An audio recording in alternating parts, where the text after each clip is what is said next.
یہ ایک سورج پوری دنیا کو روشن کر رہا ہے، یہ چھپ جائے تو رات ہو جاتی ہے، اندھیرا ہو جاتا ہے۔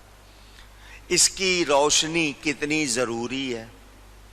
یہ آپ کو سبزیاں ملتی ہیں، پھل ملتے ہیں، وٹامن ڈی، کیونکہ انسان کو 10 سے 15 منٹ روزانہ دھوپ میں ضرور رہنا چاہیے۔ کتنے منٹ؟ 10 سے 15 منٹ دھوپ آپ کے جسم کو، پورے جسم کو لگنی اونچی، ہاں، ورنہ ہڈیاں بیکار ہو جاتی ہیں۔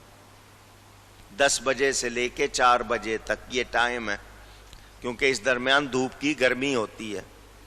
اگر آپ کو 10-15 منٹ روز دھوپ نہیں لگتی، آپ کی ہڈیاں گلنی شروع ہو جائیں گی۔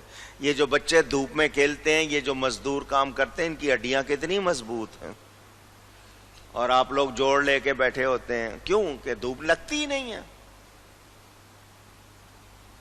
پورا جسم، یہ نہ ہو کہ آدھے پہ دھوپ آئے آدھے پہ نہ آئے، نہ، اس سے یہ سفید داغ والی بیماری ہو سکتی ہے۔ کھانے پینے کی چیز جب درخت سے اتر جائے تو پھر اس کو دھوپ میں نہیں رکھنا چاہیے، دھوپ میں رکھا ہوا پانی نہیں پینا چاہیے، منع کیا گیا ہے۔ تو ہم پہچانتے نہیں ہیں، غور نہیں کرتے ہیں۔ ایک تو پانی چل رہا ہے نا دریا کا وہ، اور آپ ایک گلاس لے کے الگ رکھ دیں تو اس طرح درست نہیں ہے۔ تو یہ دھوپ آپ کے، یہ جو پھلوں میں رس آ رہا ہے، مٹھاس آ رہی ہے، کسی نے کہہ دیا مدینہ منورہ میں دھوپ بہت سخت ہے، اس نے کہا کھجوریں بھی تو بہت میٹھی ہیں۔ یہ کھجوروں کو میٹھا کرنے کے لیے اتنی دھوپ ہوتی ہے۔ تو غور کرنا چاہیے، یہ اللہ نے بنایا سب کچھ اسی سورج سے۔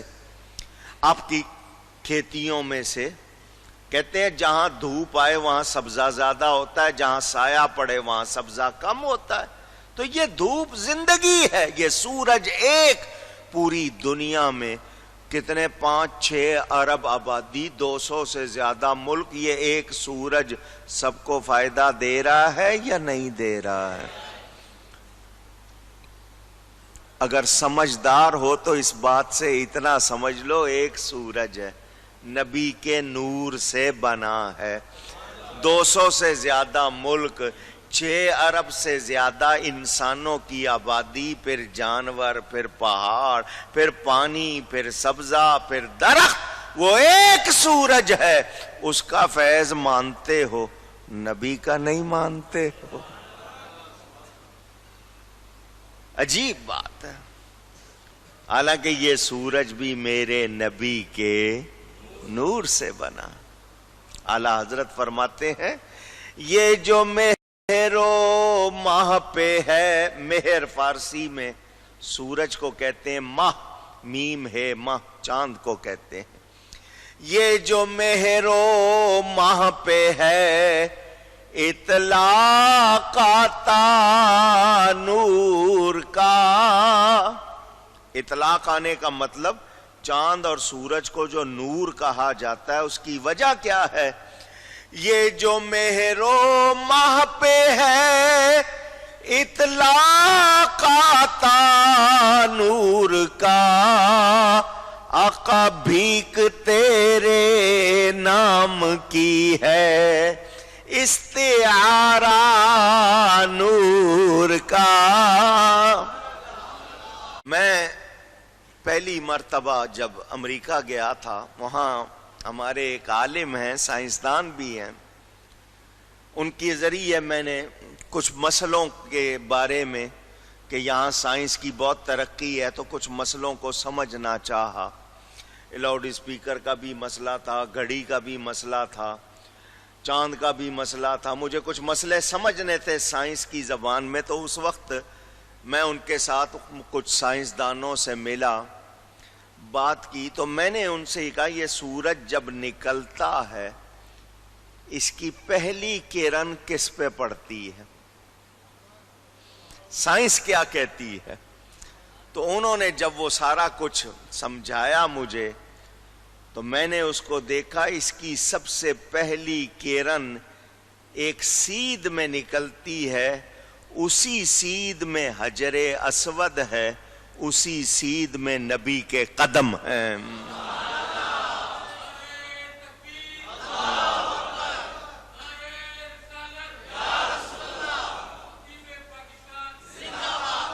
پتہ چلا سورج کی پہلی کرن میرے نبی کے قدم چوم کر چمکتی ہے۔ دوسروں کو سمجھ آئے یا وہ مانے یا نہ مانے، لیکن جو چیز ہے وہ ہے۔ اس سورج کے لیے کتنی باتیں، دن اور رات، جس دن کو اللہ نے کیسا بنایا، رات کو آرام کے لیے، وَجَعَلْنَا نَوْمَكُمْ سُبَاتًا، ہمارے لیے نیند کو اللہ نے کتنا آرام دہ بنایا، نیند آ جاتی ہے، کتنا جسم کو راحت ملتی ہے۔ نہ سوئیں تو کاٹنے کو دوڑتے ہیں دوسروں کو، کیونکہ 6 گھنٹے کم از کم نیند ہونی، 6 گھنٹے سے کم اور 8 گھنٹے سے زیادہ نیند مناسب نہیں بتائی جاتی۔ کوئی بیمار ہے تو اور بات ہے، کمزور ہے تو اور بات ہے۔ بچے کے لیے کہتے ہیں زیادہ سے زیادہ سلاؤ، جو چھوٹا ہے جب کھیلنے لگ جائے تو اس کو، تو یاد رہے یہ اللہ نے دن رات بنائے ہیں، ان کی تبدیلیاں تمہیں زمین میں پھیلایا، اس کو پہچانو۔ کان دیے ہیں، آنکھ دی ہے، پہچانو، سنو، دیکھو، پھر دل سے یقین رکھو اور اس کا شکر کرو۔ اور زمین میں پھیلے ہوئے لوگوں اٹھ کے جانا کس کی طرف ہے؟ اور یہ دن رات دیکھ رہے ہو، مزے کر رہے ہو، کبھی دن کے مزے کبھی رات کے مزے، عقل نہیں کرتے۔ بل قالوا مثل ما قال الاولون، بجائے اس کے کہ مانے، بجائے اس کے کہ تسلیم کریں، وہی باتیں کر رہے ہیں جو دوسروں نے کی، پہلوں نے کی۔ میرے دوستوں اور بزرگوں، انکار کرنے والے جو یہ کہتے ہیں نہیں جی یہ سب ایک دوسرا نظام ہے، کوئی کہتے ہیں 4 ایلیمنٹس ہیں ان کی وجہ سے ہے، بگ بینگ ہے، کوئی ڈارون کی تھیوری لا رہے ہیں، انسان اس طرح ارتقائی منزلیں، پہلے بندر تھا، بندر سے بندہ بنا ہے، پھر یہ ہو جائے گا۔ ہندو کہتے ہیں جی جنم، ایک جنم، دوسرا جنم، 100 جنم، روح پھر کسی میں آ جاتی ہے، وہ دوسرا جنم ہوتا ہے، یوں ہوتا ہے وہاں۔ سمجھنا چاہیے، عقل ملی ہے، غور کرو۔ یہ تم آج کہہ رہے ہو کہ جی جس کے پاس ٹیلی فون کی سم ہے وہ بائیو میٹرک فوراً اپنے انگوٹھے کا نشان، جہاں دفتر میں فوراً لگواؤ، شناختی کارڈ لاؤ، رجسٹریشن کراؤ، ورنہ آپ کی فون کی سم بند کر دی جائے گی، ایک تاریخ بھی دے دی۔ تو یہ جو انگوٹھے کا نشان لے رہے ہو، کیوں لے رہے ہو؟ اس لیے لے رہے ہیں جی ایک آدمی کا انگوٹھا دوسرے سے اس کا نشان ملتا، تم رب کو پہچانو نا۔ بعض ملکوں میں جائیں، وہاں امیگریشن جب آپ داخل ہوتے ہیں انہوں نے کیمرہ لگایا ہوا ہے، وہ آنکھ سے، آنکھ کی آپ کی فوٹو لیتے ہیں، آنکھ کھول کے کہتے ہیں کھڑے ہو جاؤ، فوٹو لیتے ہیں کہ جی آنکھ سے بھی پتہ چل جاتا ہے، کیونکہ ایک کی آنکھ دوسرے سے ملتی، پہچانو نا رب کو۔ یہ اربوں افراد بنائے، ایک کا انگوٹھا دوسرے سے نہیں مل رہا، اب بھی رب کو نہیں پہچانے؟ تم نے جتنے طریقے نکالے ان سے تمہیں رب کو پہچاننا چاہیے تھا کہ وہ رب کیسا ہے جس نے دیکھو اتنے بنائے ہیں، ایک کا انگوٹھے کا نشان دوسرے سے نہیں ملتا، حالانکہ 6 ارب سے زیادہ آبادی، پھر بھی رب کو نہیں پہچانے، دن رات سے نہیں پہچانے۔ آنکھ کان دل سے نہیں پہچانے، اس مٹی سے نہیں پہچانے، کہیں سفید ہے، کہیں پیلی ہے، کہیں لال ہے، کہیں کو اور جتنے انسانوں کے رنگ، مٹی کے جتنے رنگ اتنے انسانوں کے رنگ، تم نے پھر بھی رب کو نہیں پہچانا۔ موریشس میں جائیں، وہاں ایک جزیرہ ہے جہاں 7 رنگ کی 6 رنگ کی مٹی ہے، گلابی ہے، پیلی ہے، بسکٹی ہے، ایک ہی جگہ میں الگ الگ رنگ کی مٹی۔ لوگ دیکھنے جاتے ہیں، وہاں سے مٹی شیشے میں بھر کے لے آتے ہیں الگ الگ رنگ کی، اور میں نے کہا اس کو دیکھو، رب کو پہچانو، وہ اتنے ٹکڑے میں اتنے رنگ بنا رہا ہے، پہچانو نہیں۔ وہی باتیں پہلے والی جس طرح پہلے لوگ کرتے تھے، کافروں کی طرح وہی۔ سنیں، قالوا اذا متنا وكنا ترابا وعظاما أئنا لمبعوثون۔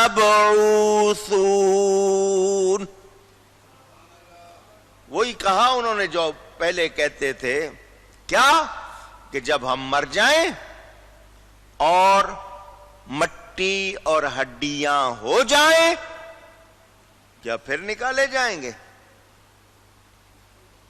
ہم بنے ہوئے ہیں اس وقت ایک جسم ہے، مٹی بن جائیں گے، ہڈیاں بن جائیں گے، سارا گوشت پوش گل سڑ جائے گا، تو کیا پھر نکالے جائیں گے؟ لقد وعدنا نحن وآباؤنا هذا من قبل إن هذا إلا أساطير الأولين۔ بے شک یہ وعدہ ہم کو اور ہم سے پہلے ہمارے باپ دادے کو دیا گیا، یہ تو نہیں مگر وہی اگلی داستانیں۔ کہنے لگے ہڈیاں ہماری چورا چورا ہو جائیں گی، گل سڑ کے مٹی بن جائیں گے، تو کیا ہم پھر اٹھائے جائیں گے؟ انہوں نے اس بات کو، یہ استفہام انکاری، کیا ایسا ہوگا؟ یعنی ان کے نزدیک یہ چیز پاسبل، ممکن نہیں۔ تو اللہ فرماتا پہلے کیا تھے؟ جب تم کہہ رہے ہو ہم مٹی ہو جائیں گے، تو پہلے کیا تھے؟ مٹی سے ہی تو بنایا تھا۔ جو کہہ رہے ہو مٹی ہو جائیں گے، تو پہلے کس سے بنایا تھا؟ مٹی سے ہی بنایا تھا۔ وہ مٹی جو لاش ہے تھی، اسی سے تمہارا وجود تیار کیا تھا۔ جب نہیں تھے تب بنایا تھا، اب ختم ہو جاؤ گے، دوبارہ بنانا کوئی مشکل، اس کے لیے کوئی مشکل۔ حالانکہ سمجھدار ہو نا انسان کے لیے بات کریں کہ یار پہلے تو کوئی ڈیزائن ذہن میں نہیں ہے، پہلا بن گیا، اب دوسرا اس کو دیکھ کے بنانا تو آسان ہوتا ہے۔ یہ تو انسان کے لیے، میں رب کے لیے نہیں کہہ رہا، سمجھنے کے لیے۔ اگر عقل والے ہوتے تو اس طرح سوچتے کہ دوبارہ بنانا تو آسان ہے، پہلی بار بنانا، لیکن جب اس نے پہلے بنایا مٹی سے، تو دوبارہ مٹی ہو جاؤ گے تو نہیں بنا سکتا۔ تم سمجھ رہے ہو نہیں ہوگا۔ بے شک ہم اور ہمارے باپ دادے یہی سنتے آئے ہیں، مطلب یہ کہ مرنا ہے، مرنے کے بعد پھر اٹھنا ہے۔ انہوں نے کہا کہ یہ پہلے لوگ بھی کہتے رہے ہیں، ہمارے جو باپ دادے تھے حضور سے پہلے، وہ بھی یہی سنتے رہے، یہی کہتے رہے۔ مطلب یہ کہ انہوں نے بھی مانا نہیں، ہم بھی مانتے نہیں۔ اس حقیقت کے منکر کافر کہ وہ کہتے ہیں مرنے کے بعد دوبارہ نہیں اٹھایا جائے گا، یہ پرانی باتیں ہیں،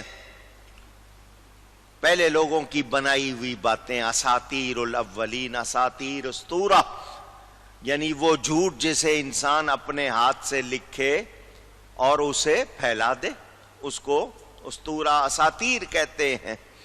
تو کہانی ہے، ایسی بنائی ہوئی باتیں ہیں، کوئی نہیں اٹھنا دوبارہ۔ یہاں سے ایک بات پتہ چلی کہ انسان اپنے باپ دادوں کی بری باتوں کو اگر نہیں چھوڑتا، اسے پتا ہے کہ میرا باپ غلط کرتا تھا، میرا دادا پردادا آگے اوپر جتنے ان کو معلوم ہو جائے یہ چیز غلط کرتا تھا، تو وہ اس پر اگر اڑا رہے تو وہ ایمان والا نہیں ہے۔ یہ ایمان کا نور آ کے چھانٹ دیتا ہے کہ جو رب رسول نے فرمایا وہی صحیح ہے، ان کے سوا اگر کوئی اور الگ بات کرتا ہے وہ قبول۔ آپ کے سامنے کوئی آ کے کہے یار تمہارا دادا اس طرح کہتا تھا، اور قرآن کہے کہ نہیں یہ درست نہیں، تو اس کی مانو گے یا قرآن کی؟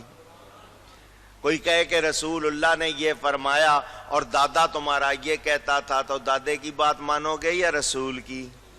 تو جو قرآن و سنت سے ثابت، ایمان والا صرف اس کو مانتا ہے۔ یہ لوگ جو کہتے نہیں جی باپ دادا کرتے تھے اب صحیح کرتے ہوں گے نا، تو اگر وہ صحیح نہیں تھے، وہ ایمان والے نہیں تھے، تو ان کی غلط بات کی تائید نہیں کی جائے گی، لیکن جو بات صحیح کرتے ہیں وہ مانی جائے گی۔ تو یہ کافروں کا کہنا ہے باپ دادوں کو بھی یہی وعدہ دیا گیا تھا، کچھ نہیں ہونا ایسا، مرنے کے بعد دوبارہ نہیں اٹھانا، تو ان کو کہا گیا ایسا نہیں ہے، تمہارے سامنے ہے سارا کچھ، یہ ساری زمین یہ سب کچھ تمہارے سامنے۔